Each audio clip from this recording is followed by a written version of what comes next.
काफ़ी समय पहले पिपलिया नाम के गांव में गोपाल नाम का गरीब किसान रहता था। दिन भर मेहनत करने के बाद भी उसके घर में रोटी के 2 टुकड़े मुश्किल से जुटते थे। एक दिन पत्नी से झगड़कर वह अकेला ही घर से निकल पड़ा। चलते चलते वह पास के एक पुराने कुएं पर बैठ गया। तभी वहां एक अजनबी साधु आया और बोला, बस तुम्हारे माथे पर राजयोग लिखा है, अगर तुम चाहो तो मैं तुम्हें राजा बना सकता हूँ। गोपाल हक्का बक्का रह गया। महाराज, मैं तो गरीब हूँ, खेती बाड़ी करने वाला राजा कैसे बन सकता हूँ? साधु मुस्कुराया। भाग्य बदलने के लिए तुम्हें थोड़ी तपस्या और थोड़ा कष्ट सहना पड़ेगा। मैं तुम्हारे भाग्य की रेखा बदल दूंगा, उसके बाद अवसर खुद तुम्हारे पास आएगा। गोपाल ने सहमति जताई। साधु ने मंत्र पढ़कर उसकी हथेली पर भस्म से चिन्ह बना दिया और कहा, अब तुम जहाँ भी जाओगे भाग्य तुम्हें राजा की ओर ले जाएगा। किस्मत का खेल। गोपाल पास ही एक नगर के मंदिर में गया। मंदिर में जाते ही कुछ सैनिक उसे पकड़कर ले गए। वह घबराकर बोला, मैंने क्या अपराध किया है? सैनिक बोले, हमारे नगर का राजा कल ही युद्ध में मारा गया। हमारी परंपरा के अनुसार जिस परदेशी को सबसे पहले मंदिर में आते हुए पाया जाता है वही नया राजा बनता है, और आज वह परदेशी तुम हो। गोपाल हक्का बक्का रह गया। थोड़ी ही देर में राजमहल में उसका राज तिलक हुआ और वह किसान गोपाल नहीं बल्कि राजा गोपाल देव कहलाने लगा।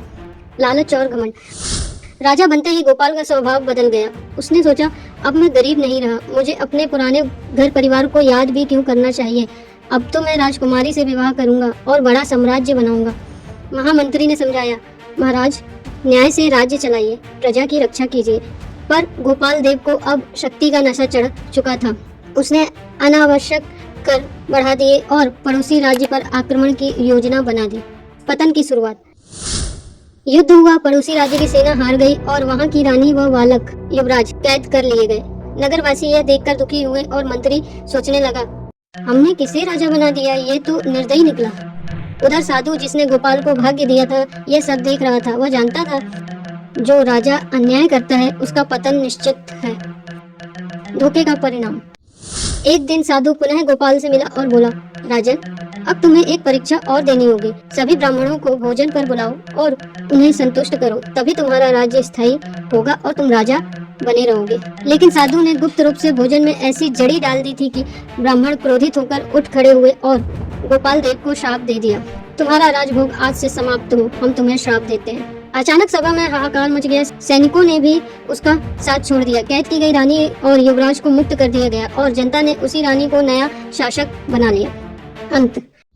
गोपाल भागकर जंगल में चला गया। वहाँ साधु फिर प्रकट हुआ और बोला, बस, भाग्य केवल अवसर देता है, परंतु न्याय और धर्म से ही वह टिकता है। तुम लालच और घमंड में फंसकर राजपाट खो बैठे। गोपाल रोते हुए जमीन पर गिर पड़ा और सोचने लगा, काश मैंने किसान रहते ही मेहनत और सच्चाई से जीवन बिताया होता।